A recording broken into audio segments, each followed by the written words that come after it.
Hello, I'm Regina McCann-Hess, president of Forge Wealth Management, and welcome to our Women in Wealth series. Today, we have a new friend with us. And Heidi, can you tell us who you are, what you do, and what you love about what you do? Oh, thank you. Thank you so much for having me, Regina. It's a pleasure to be with you. And my name is Heidi Dulebohn, and I have an etiquette and leadership development business. I help people with polish their etiquette, empathy, and empowerment. Everything sort of revolves around, we call it the 3 E's. And really, it boils down to being kind, leading with kindness, treat people, the golden rule, treat people how you'd like to be treated. Seems like right now, a lot of us have sort of lost a bit of our civility these days. And so it's fun to work with people and just help fill some gaps. I work with a lot of people that maybe are technically very gifted, yet their social skills or social codes, we call them, perhaps could use a little refresh, maybe a little polish. And we work on that because they're so important to advance your careers and to really make you excel. You've got to have these kinds of skills to communicate and to get through. You could have a brilliant idea, but if you can't communicate it well, then it's not going to go anywhere, and neither will you. So it's I fun. agree.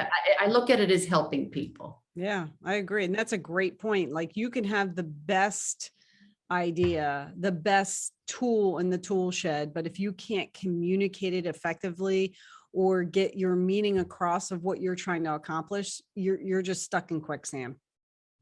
Yes, I work with lots of people and organizations that, while some, especially leaders, think that they are communicating well, they are brilliant communicators, but there it could be the tone, it could be more of a directive, it could be, if you can kind of be a little more empathetic and understand where people are coming from, especially now Yeah. throughout this pandemic. The curtain has been pulled back and we see, who's behind it, and we're all in each other's living rooms and kitchen tables, and we have to become more empathetic because we are just staring at people's lives, like it or not, a little more. It's a little more unmasked, if you Right. will, and we just have to be more empathetic and just understand where people are coming from, and that communication skills. And maybe while we are we have to be objective, eye on the ball, we have goals to make, yes, but maybe there are times when you can be a little more empathetic and help a little bit, give somebody another day or two on a project. Maybe they have other things going on where this whole self is now at work. It used to be just that the 9 to 5 person, my home life, nobody knew about, nobody cared about, didn't really want to tell anybody. And now it's all out there, like it or not. So it's sort of how you deal with this. And as leaders, be kind. If you can be kind, you're going to be very successful. Yeah. And I think it's actually pretty neat when, you're on a Zoom and, you think you're just, you got the blinders on and you're thinking about business, you're thinking about work, whatever the task is. And then all of a sudden you see a little kid come onto the screen and climb into the parent's lap, and the parent, like you could see, like, it's like a deer in headlights. Oh, what do I do? And then, a lot of people on the Zoom will be like, oh gosh, oh, he's so cute or she's so cute.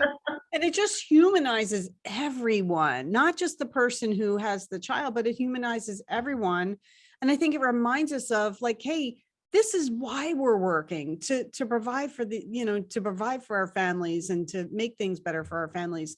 Not because we're ultimately, have to be at work 24/7. We have a family too. So I think that was the good side of everyone having, those meetings and in being in people's living rooms.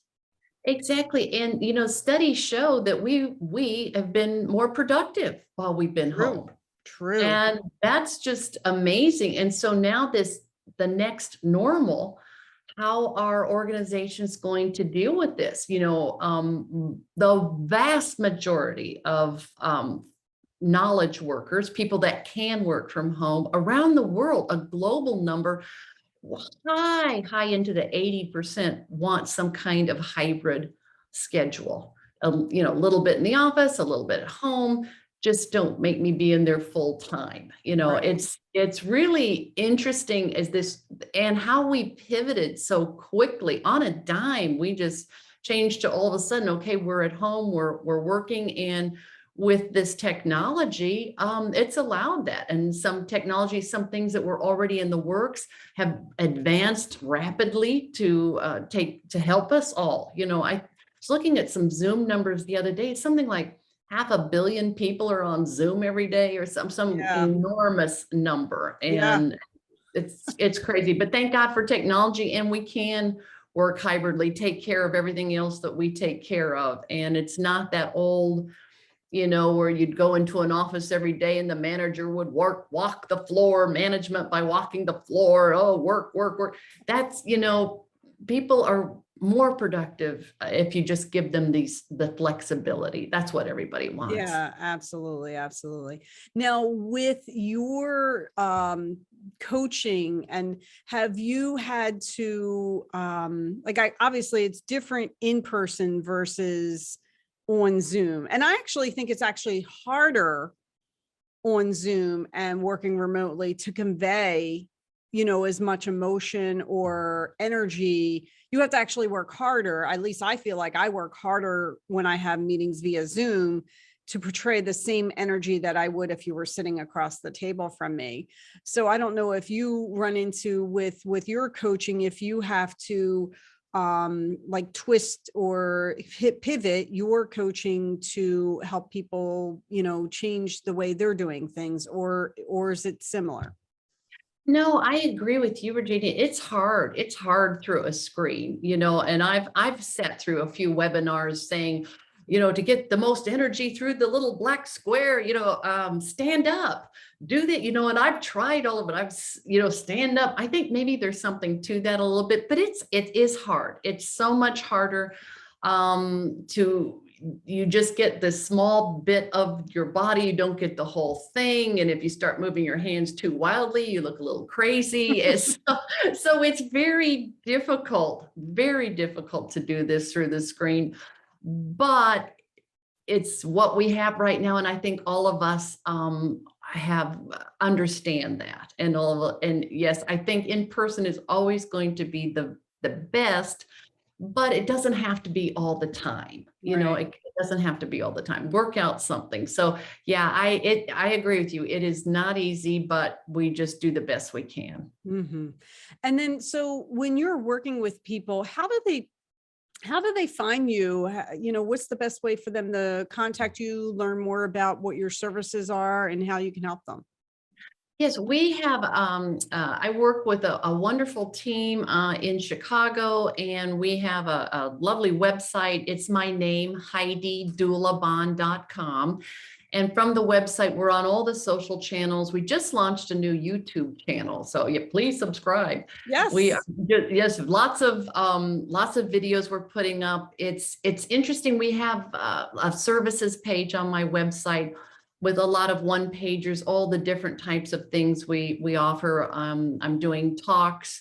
I talk about leadership, leading with kindness, and that it's been great. I love to be in person doing this. I like to stand up there, and I can really, it's so much more. I'm sort of demonstrative naturally, and through the screen, because all the talks have gone back to virtual, it is hard. It's really hard. But again, we're just sort of doing the best we can. So yeah, through my website, if people would be so kind, I'd love to hear from you. People write in, we do something called Dear Heidis. And I love getting these questions. It runs from how my neighbor's hose is in my yard to, to really important things. How do I ask my boss that I can work remotely? So we get a lot of more etiquette type questions. So it's a lot of fun. So we're on all the social channels. So thank you. Oh, that's great. That's great. Yeah, I'll definitely, I'll follow you on the YouTube. I'll subscribe to the YouTube Oh, channel. That's thank you. fun. That's fun. And let me know any kind of videos you might like to hear. People write in and they'll say, please make a video about this or that. And it's very interesting. It really runs soup to nuts, what people think, all sort of under this umbrella of etiquette and empathy. Well, that is, that's perfect, especially for the world we are in. We need a little bit more of that. Absolutely. So I know, you have had a great career and, you're doing something that's it feels like it's a very positive focus right now. I'm just curious about what are some of the challenges that you have faced as a professional woman over your career? Well, I had a long career in the grain business. I was a grain trader at the physical commodity. I traded corn and soybeans and wheat. I And find that fascinating. That's so cool. well, I grew up in that business. I'm from the Chicagoland area. My family had farms and that's just how I grew up. And it was natural after college graduation. I was accepted into a prestigious, a very small, a formal training program. I was an MIT merchandiser in training for Continental Grain out of New York, which was eventually bought by Cargill in Minneapolis. And so, yeah, there were, I think in my whole career, there were about 3 other women, not many. I didn't realize that that was something strange that I was a female because I'd grown up in this. My dad had grain elevators. I worked at them. I really didn't it sounds naive, but I did not realize it was such an anomaly till I started working professionally and noticing. And I realized at one point when I was at a very small grain elevator, we had the same job, co-managers on a very tiny hamlet of a town on the Illinois River, trying to run this little tiny grain elevator. And the fellow I was with one day just said, oh, this town, I don't like it here. I can't believe I'm working for X amount of dollars. And it was grossly more than I was making. And, grossly, this is years and years ago. And I thought, wow. Well, and I had the nerve, I don't know, I think I was so upset. I called the head office of the company at the time, and the head guy took my call, and I'm just a little, merchandiser in training out there. And I said, hey, this fellow, we have the same job and he's making so much more money than I. And he said, yeah, but he's a man, and then I have a few more of those throughout my career. And that was a shock to me. That was a shock to me that anyone thought differently, that I couldn't, do it. But I ended up proving myself and did very well in the business. And it just takes a lot of tenacity. It takes, I was confident in my skills. It was never easy, you're always fighting, but I really believed I could do it every bit as well as any other person. I just thought we're just people here trying to do this job. So yeah, there were a few big bumps, but you get through it. You just keep, they weren't going to stop me. I loved what I did, and I loved the people I worked with.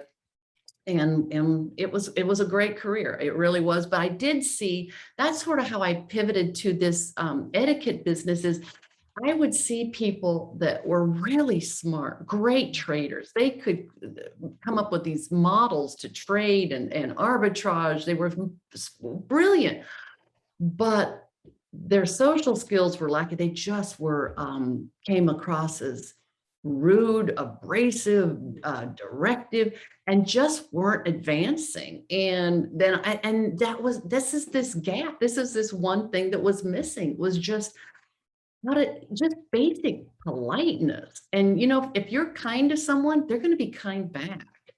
And it's not rocket science. This is basic things, but people forget this kind of stuff. And it's just to be civil to everyone. We're all in the same boat. We're all just trying to make it, especially this collective trauma we've all been through with this global pandemic. We're coming out of this thing and people are angry. Yeah. And got to take a deep breath. And these reports, people on planes screaming at Uber drivers, and Oh, it's you know, it's crazy. crazy. It's crazy. And I'm writing an article right now for something I'm involved with, Brains magazine. And if you teach children to be kind, there's tons of research on this, just to be kind and caring, care about other people. Of course, you want them to be smart, get good report cards.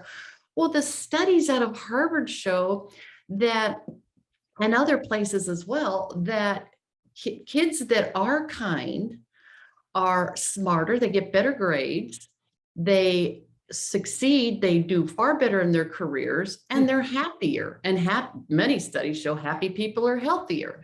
So golly, let's just boil this thing down and remember our roots. We were taught to be kind, hopefully you were, and take a chill pill. Just let's realize we're all in this together. I hate that. It's so trite, but it's kind of true.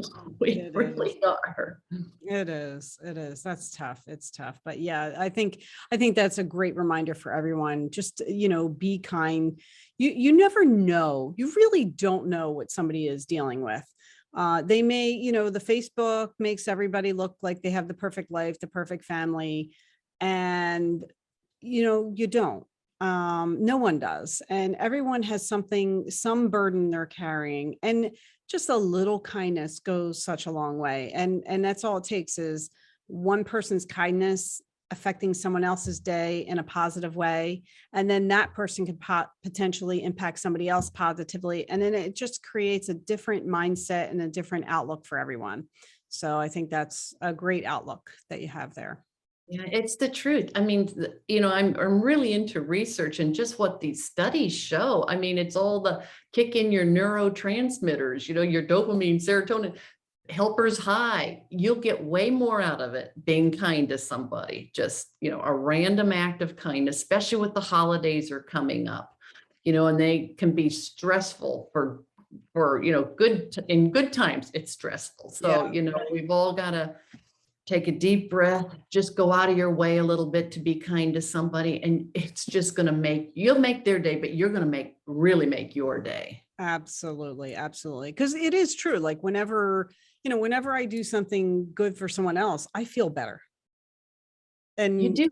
yeah, You do. I have a thing because, you're in the finance world. Throughout the year, I throw your change bowl, okay. So in December, I take the change bowl to the bank and they run it through the thing. And then every day I go through McDonald's, not a plug for McDonald's, but go through your favorite coffee shop, support your local coffee shop. And I buy a coffee and I say, I want to pay for the people behind me. And I have the change bowl money, pays for this, and do it every day in December. And the waves, the honks, and it's never been, I think my highest bill was $12. It's usually a couple of bucks. And people wave, and I get such a bang out of it because it's unexpected. Somebody bought my coffee today. yeah, Hey, I'm not saying anything great about me. I'm just saying just little things like that can go a long way to get to start somebody's day off a little bit better, open the door for somebody, do just simple things like that. truly, truly, truly. Absolutely. Wow. Good stuff. Good stuff. One other question, and that kind of brings back to, your future planning and what would your vision of retirement be? Well, probably doing this. I love this. I love working with people, meeting interesting people like you, Regina. This is, people out there hitting it. You're out there working hard. You're successful because you're kind and you are fun to talk to, and you're working hard and you're reaching out. And I think that's my idea of retirement, what I'm doing. And, I think you can never start early enough with the finances. I remember being young, my first job out of college, I was in Memphis as a grain trader, a merchandiser and trading. And I remember my dad saying, save your money, pay yourself first, put some money away, and I'm not making very much money at all, but a few dollars adds up. And everybody tells you that, start early, pay, but who does it? Well, actually, if you really do it, it will pay off. And take care of yourself. That's another thing that my dad was, very instrumental. He was in the grain business, and he said, I want you to always be able to take care of yourself. Put your money aside, always have a skill, always be able to take care of yourself. And, luckily I have a wonderful husband, but that's never left me. Always be able to take care of yourself. I am with you on that. That is one of my main things too. Never depend on anyone else, never rely on anyone else, be able to sustain yourself. So yeah, I'm with you on that one. Well, thank you so much for joining me. This was fantastic. So much fun talking to you again. I love what you do. And I love the fact that you're teaching people to spread kindness, which is something we all need. Oh, well, thank you. And thank you for all the people that you're helping with their finances. Save your money, work with someone great like Regina, and you're going to be successful, and it's going to be a nice life. It's going to be a nice life. Yeah. We are all striving towards that for sure. For sure. And I want to thank everyone else for joining us today too. We appreciate you spending your time with us. Again, I'm Regina McCann-Hess, president of Forge Wealth Management, and you can find me at forgewealth.com, and on social media, I'm on Facebook, Twitter, and YouTube at Forge Wealth, and then LinkedIn, I'm Regina McCann-Hess. Thanks, and make it a great day.